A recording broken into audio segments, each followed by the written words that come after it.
joining the session. So what I'll be talking about is how to build things in this case microservices in this sort of a geographically distributed manner. And I guess nowadays you cannot really have a conference without talk about containers. So I'm gonna share some examples and experiences how to run things with containers in this sort of a geographically distributed system. And of course, the favorite topic of me to talk about, of course, myself. So my name is Jussi Nummelin, and from the accent you can tell that I'm not from UK. I'm from Finland. I work for a company called Contena Inc. as a developer advocate, and at Contena we do build container management solutions. We actually have two different solutions. We have our own kind of full orchestration system, and just last week we launched something where we utilize Kubernetes as the underlying system and build on top of that. It's called Pharos. I've been working with containers for the last 4 or so years already. We actually, in my previous job, we went to production with Docker 0.6. Really freaking bad idea. But we did it anyway. Learned quite a lot of things, how containers work, how they don't work, and learned a lot of ways how Docker can actually break off. But that's another topic. You'll find me in Twitter and LinkedIn and wherever using those handles. So what I'll be rambling about today is why would anybody want to run things, their systems, their services in this sort of a geographically distributed manner. And of course I'll try to explain what I mean by that. I'll focus on some of the how and solutions part, and then some issues that still need to be solved on the kind of application layer.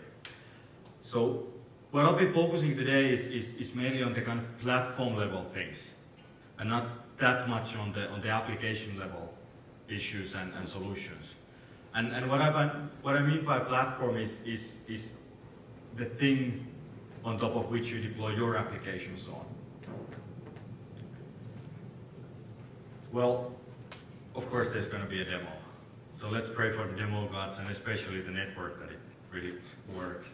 I've tried it a couple of times already today, but you never know how things work out.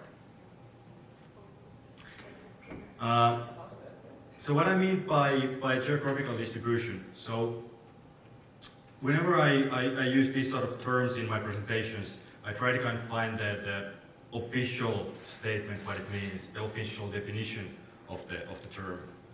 And I actually, the only thing I kind of found out was something that doesn't really relate to computers, containers, or computer systems at all. But if you actually take that statement from the kind of natural world and just change a couple of the words, it actually means and explains things quite well. And I've tagged it as my own statement, not really important here, but what I basically mean is an arrangement and setup of your various components, and of course software components in this context, in a way that you actually run your components, your services in different regions and localities of the, well, Earth.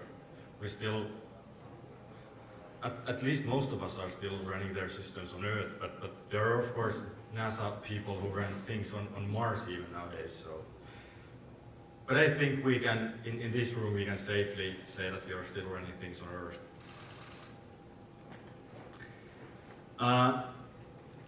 And why would we actually want to run things on multiple different data centers?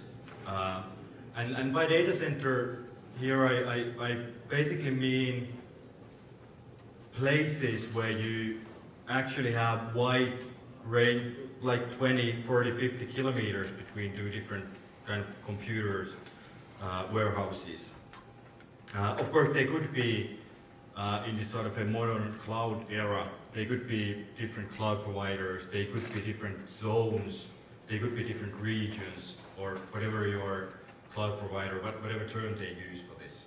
But essentially, it's a different data center that we're talking about. One of the biggest things, of course, is resiliency to failures. I guess we've all witnessed these sort of a catastrophic cases like Amazon had like roughly a year ago, where basically the whole internet was down because somebody made a misconfiguration on their US East 1 data center. I think they killed some S3 servers, and then basically half of the internet was down, because half of the internet actually uses US East 1 on Amazon. There's a lot of use cases for also these sort of a hybrid solutions where you run part of your workload on these public cloud providers, and then you want to still run part of the workload on your on-premise data center, for example. There's a lot of use cases also where locality actually matters. Like in the gaming industry, for example, you really want to run the kind of gaming servers which get the most traffic from your mobiles. You really want to run them across the whole earth. I mean, to really get the latency responses for the clients that are actually using your game. I've seen a lot of cases where there's also regulations that say that, okay, this part of the data has to be in Finland. There's no other way around it. But then half of the system could be actually run on public Amazon or Google or whatever. Unfortunately, they don't provide a data center in Finland, at least yet. I've heard rumors that Google is actually opening one, but let's see how it goes. And then, of course, you typically try and at least want to avoid the vendor locking. You don't want to get married to Amazon too deeply. At least personally, I really would like to deploy all my systems in a way that I can actually switch my cloud provider really easily. And not only the cloud provider, your data center provider, whoever provides you the computing capacity.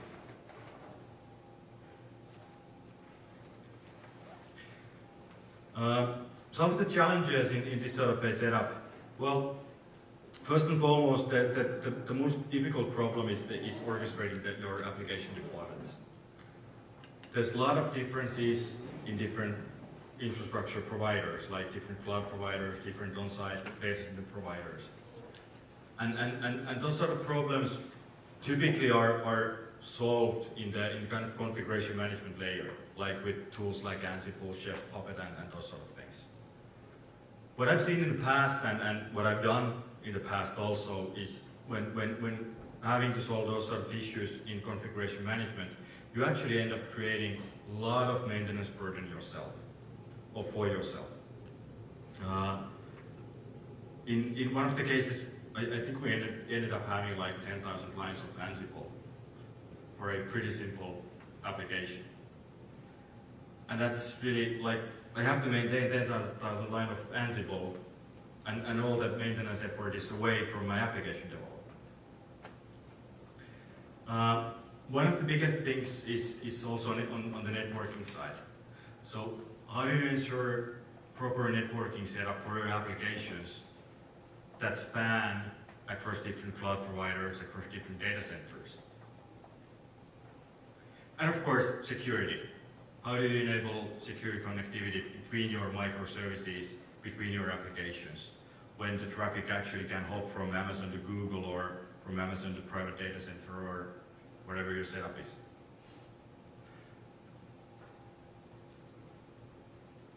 If we think about this from the kind of application requirements point of view, I'd say that the kind of most important requirement is, of course, the easy deployment for your applications, so that your application developers don't have to actually worry about all these data center cloud provider details at all. who cares? It's not the kind of beef of your system. Your system probably provides something to somebody else. And nobody actually cares where it runs. I guess nobody actually cares where Netflix runs. We just use it, right?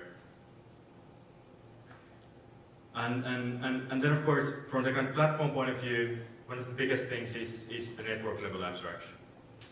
So how do we create a platform in a way that the applications, and therefore the application developers, don't really have to worry about connectivity? How do I connect my WordPress to MySQL, or those sort of issues?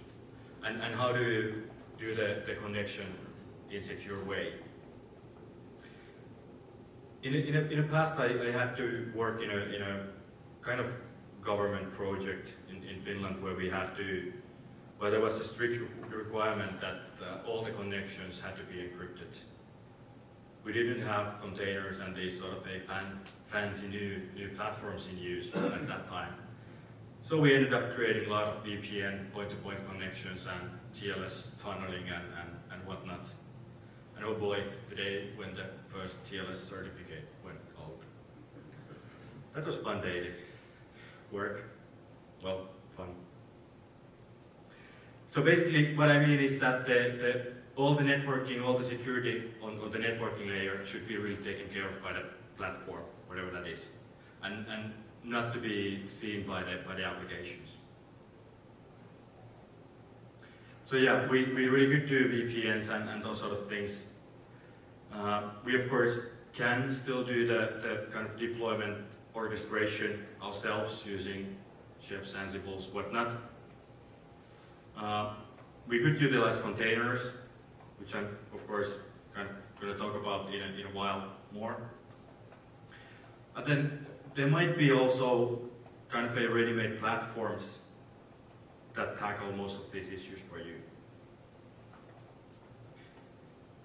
So yeah, well, DUI is always fun, right?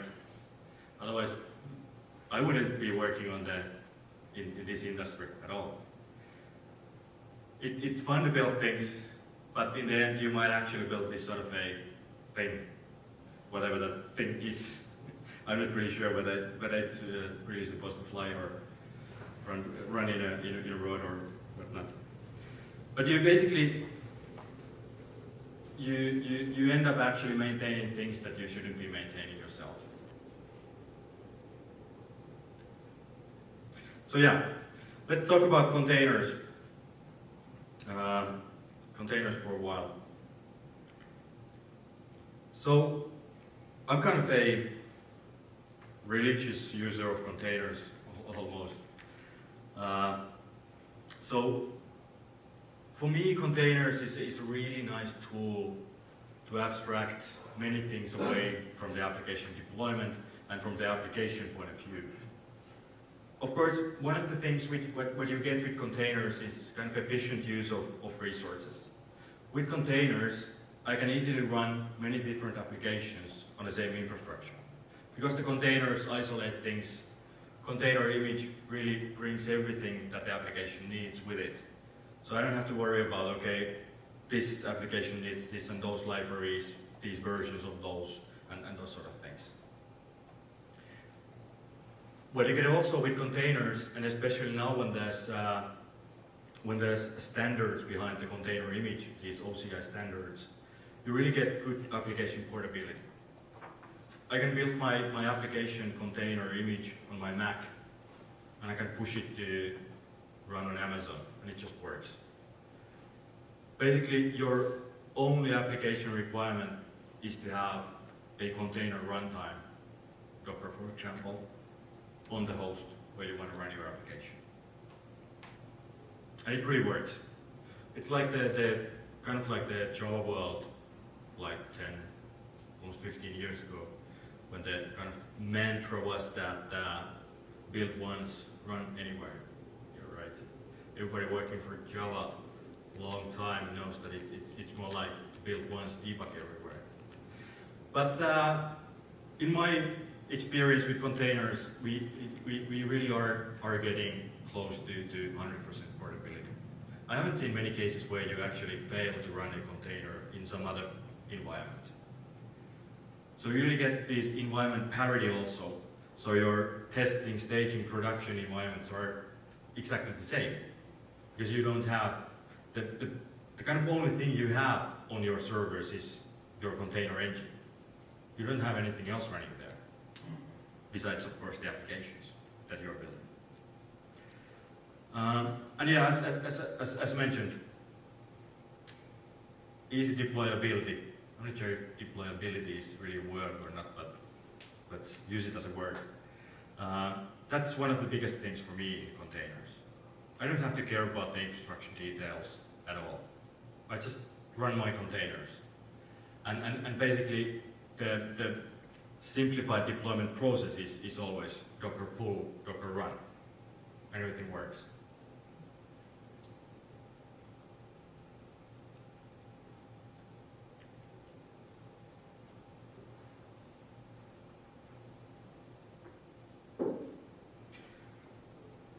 As mentioned, one of the biggest kind of concerns is the networking part.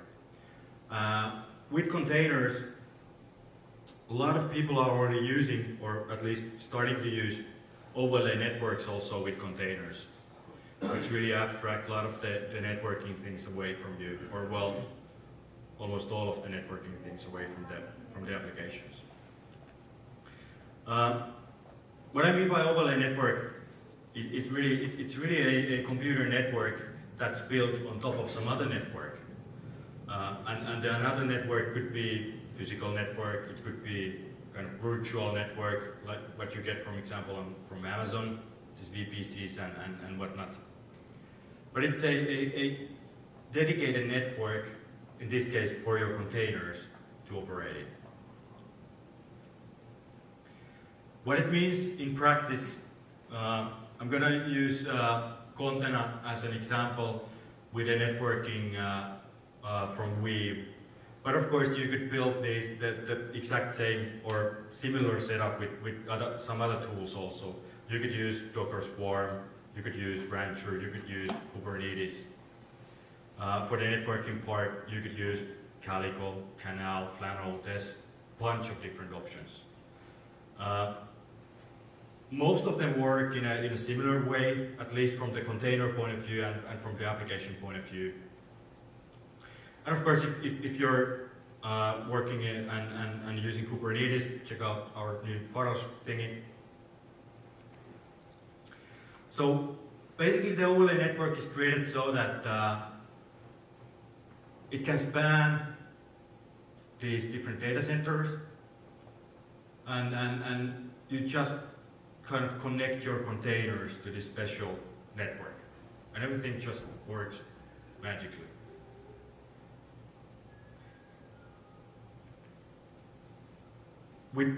Especially with Weave, I think the team behind Weave, and Weave is of course open source, as is Container and Pharos too. So the team has a long background in this sort of mesh networking. So what it means from the overlay network point of view, each node in your cluster acts as a kind of data relay. So each node can actually act as a kind of a router in the network. Most of the overlay network providers also have DNS baked in the network itself. So what it means is that it really helps you in your kind of application discovery process. How do my WordPress connect to MySQL? Well, MySQL in a container will have a DNS name to connect. From the WordPress point of view, WordPress containers, they don't really care where the MySQL runs, of course. They just connect to it and it just works. Usually these overlay networks, they also go through NAT quite nicely. So, and how they set up, you even, at least with Weave, you can even use multicast across different data centers, different cloud providers, which is really cool for the applications that use multicast. And you get often security out of the box.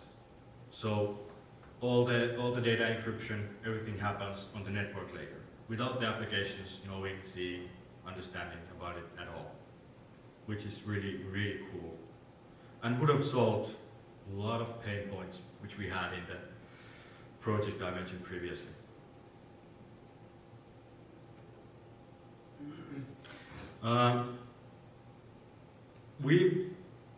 We've has implemented this overlay networking using this kernel Open vSwitch routing. So basically, we've just configures the routing on Linux kernel, and after that, kind of standard VXLAN overlays are utilized for the packet routing. And then in Weave case, the security is implemented with standard IPsec with AES GCM encryption. So it's pretty nice to have standard encryption also for your networking. So basically, my application running in a container on a host somewhere, Weave router configures the OBS module in kernel. I have some other application running on some other host, maybe the MySQL. On that host, of course, Weave has configured the routing on Linux kernel.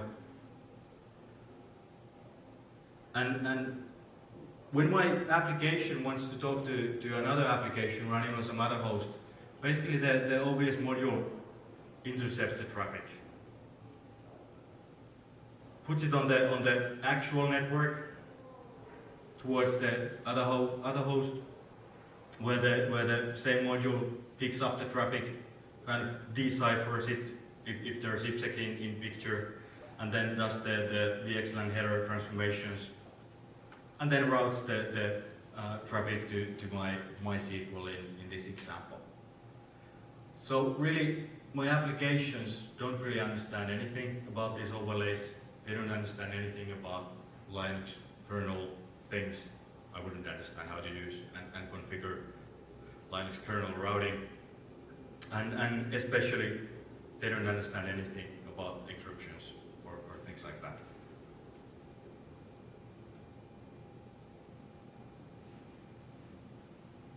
Yep, encryption in picture. So really, if we look at it from the pure container point of view, there's really a host name configured for my container. It has in Weave case, it has a special Ethernet interface called ETHWE. It has an IP address on the overlay network.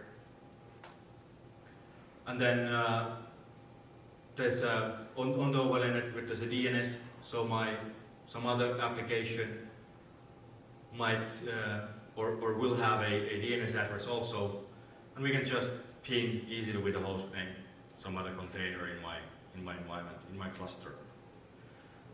So really the containers and the applications in the containers, they're really abstracted away from all these networking things. So now we kind of, with containers, we've abstracted away some of the deployment and some of the infrastructure things. We've abstracted away all the networking things. But that's only part of the solution. When using containers, people usually use also container orchestration. Tools like Kubernetes, Container, Mesos, Nomad. There's quite a range of options out there. But when running things in different data centers, different cloud providers, different regions, it's also really, really important for the scheduling system, the orchestrator also, to understand these locations. Because if I really want to have my application deployed in a really, really resilient way across different regions, the orchestration has to really understand the regions that I'm deploying to, at least to some level. And in some cases, I really want to pin some of my services to run only on Amazon side, only on Finland, or however you want to pin your locations. There's different options, of course, in different orchestration tools.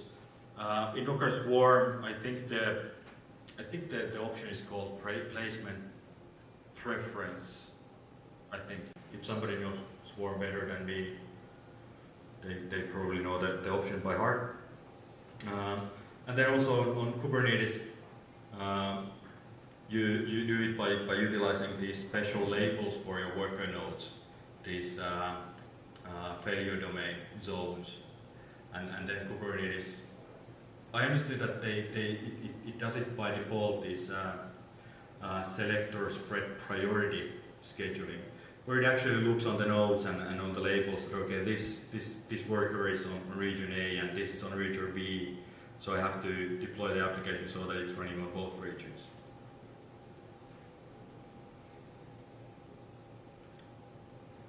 But yeah, what about the microservices themselves? You can't really talk about microservices without mentioning Conway's law. So whenever an organization designs a system, yada yada yada, we don't really care. We're running things on multiple data centers across different networking that spans maybe long geographic pipes or whatever. So there's actually far more important law in the picture, and that's unfortunately Murphy's law. Basically, anything that can go wrong will go wrong. So it's always about likelihood of things happening, and when you spread your things, the likelihood of bad things happening increases. And in my personal experience, things break only on public holidays, Christmas, Easter, and the Finnish midsummer fests. We actually, and this is really a true story. On 1 year where we operated containers with Docker 0.6 or something, we did have 3 major incidents in a year. Christmas, Easter, Finnish midsummer. What? How's that even possible? But, well, it happened. Yeah. We've seen a lot of pictures in container talks where this same Renan Monrovian ship has failed in multiple different ways. So you really still have to focus on things on your application level. Even though we've now abstracted away a lot of things from your applications, unfortunately, you still have to figure a lot of things on application level. So like the gap theory, you still have to figure out what's your consistency model on your application level. Whether you tolerate and how do you work in a split brain, difficult word, split brain case where you have 2 different data centers and the fiber connection between those break. What happens? You still have to figure that out on application level. There's going to be network glitches for sure, but in a typical overlay network like we, for example, as it's kind of a mesh network where you can have things like multi-hop routing, so connection between 2 different data centers doesn't maybe actually break down your whole system.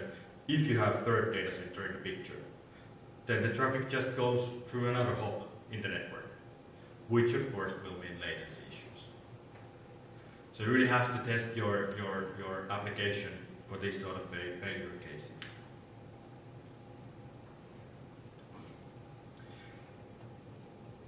So yeah, applications don't really have to care about the infrastructure on the network things.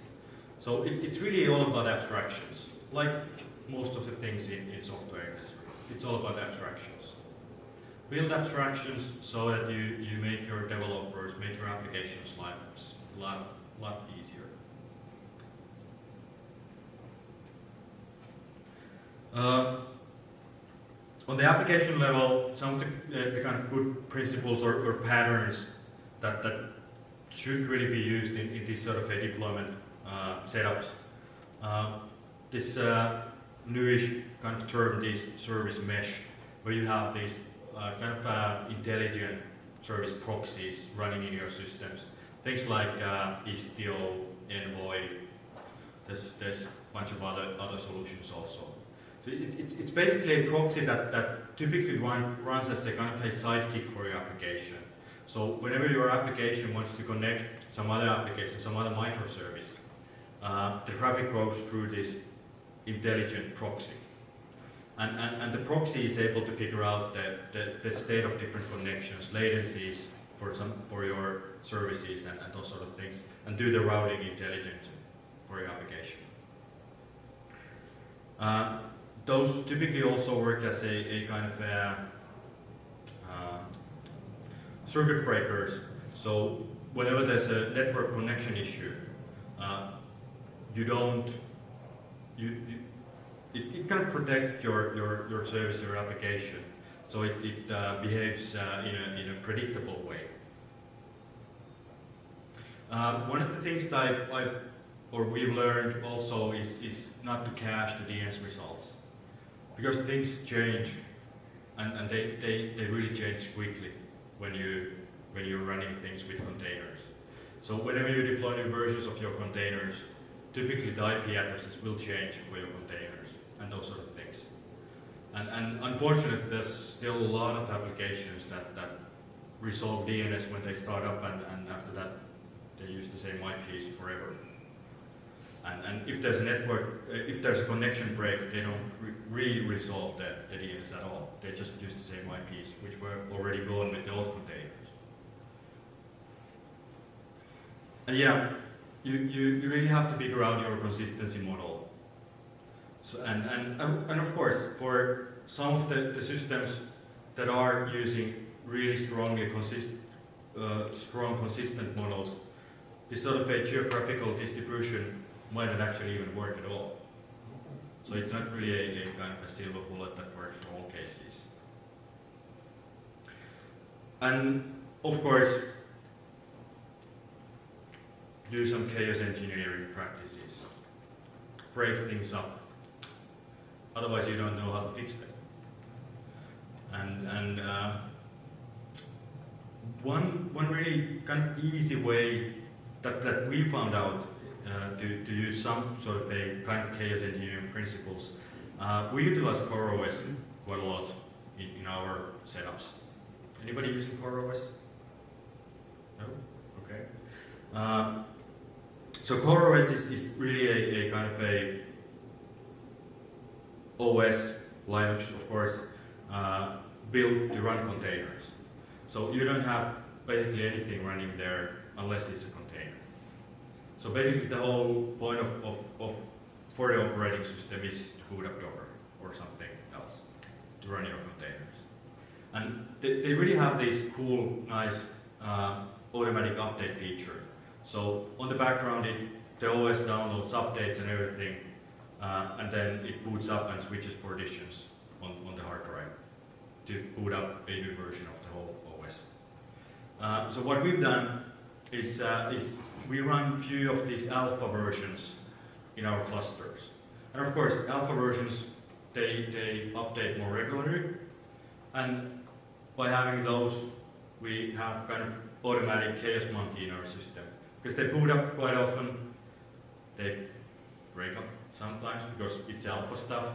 So it's really nice to have this sort of a automatic chaos monkey kind of running in our system. It really helps you to build confidence in your system also. Because you really, when you're deploying things in containers, you're really trusting a lot on these abstractions. Abstraction on the container level, on the network level, and also on the scheduler, which actually does all the kind of deployment processing and kind of controls your whole system now. So you really have to build confidence on these different levels in the system. And of course, as said, it's really nice to kind of start the chaos engineering practices in probably not in testing, but maybe in staging or some other kind of clean environment, so that you actually build confidence also how to fix things. If things break the first time in production and you have absolutely no idea how it broke down, why it broke down, and how to fix it, it's really a bad place to start figuring out things, because you have angry clients calling you and you've been there, hopefully never again. All right. Yeah, well, as said, I do have a live demo, so let's see how that goes.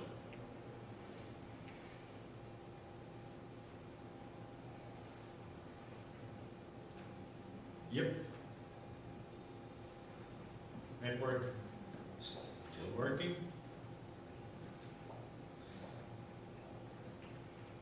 So what I have running is a cluster of container. So I have actually 4 nodes running, and as you can see from the labels, some of the nodes are running on Amazon. Some of them, even the Amazon nodes are running on different regions in Amazon, and also on different zones in Amazon. There's one node running on DigitalOcean also, just to bring this sort of a multi-cloud provider thing into picture also. As you see, really simple example, I'm going to use just deploy Nginx there. I want to have 6 instances of Nginx running, and what I say to the container scheduler is that okay, I want to deploy my Nginx now in a highly available manner, which then means for container scheduler is that it really tries to look for a deployment model where things actually spread out across different regions, and which in this case means that also across different cloud providers, because I have DigitalOcean nodes also in the picture, and of course across different zones also. And then I have Redis also in the picture, just one instance, just for example, and then that's pinned to run only on DigitalOcean side. Because I want to pin my data, so I know where my data is, because there might be requirements, there might be legislation that says that it has to be in Finland or somewhere. So,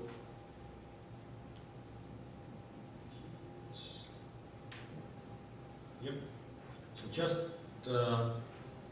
shoot the YAML to container to chew on. It starts to deploy the services that I wanted. I did have another window somewhere. Yep.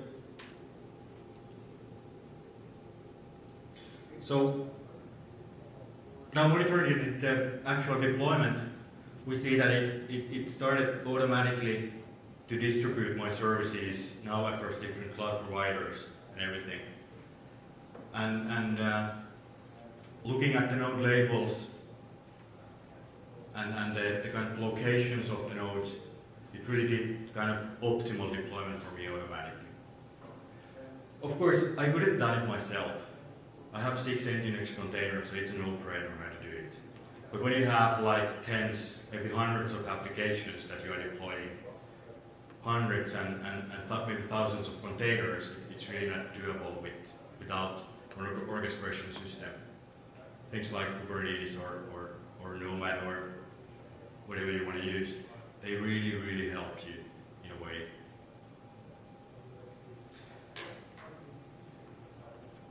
And then the networking thing. So let's take a look at some of the Nginx containers. I'll execute myself into one of the Nginx containers. I think there's shell. Yep.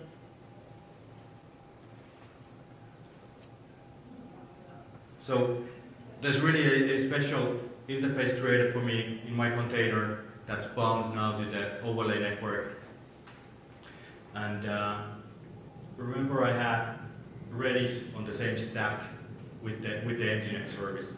So in container and basically in Kubernetes and I think pretty much all of the orchestration and container platforms, your services and containers, they all get DNS names. So in this case, as they are in the same stack, I can just run ping Redis. I don't really, from my application point of view, I don't really care where Redis is, how the traffic goes to Redis. And in this case, it actually does hop from Amazon to DigitalOcean, and it hops through IPsec tunnel without my ping knowing anything about the network. But as you see, of course, there's latencies in the picture. So that's really something that you still have to worry about in the application level.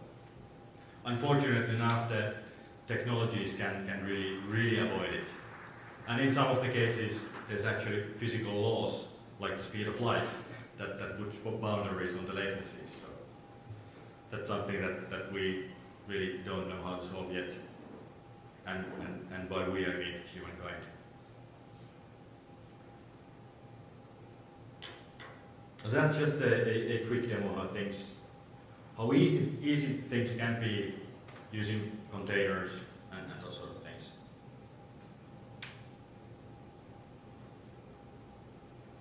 So yeah, containers are really a nice tool to use when deploying across different data centers, across different infrastructure providers, and especially with the overlay network, because they really ease up many things on the application level. But yeah, remember Murphy's Law, things will fail. So test out your failure cases, use chaos engineering. But yeah, distributed systems are still hard, unfortunately.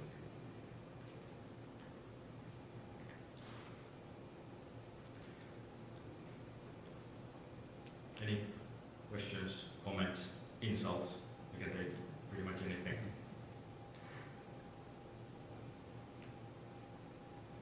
All right. Thank you.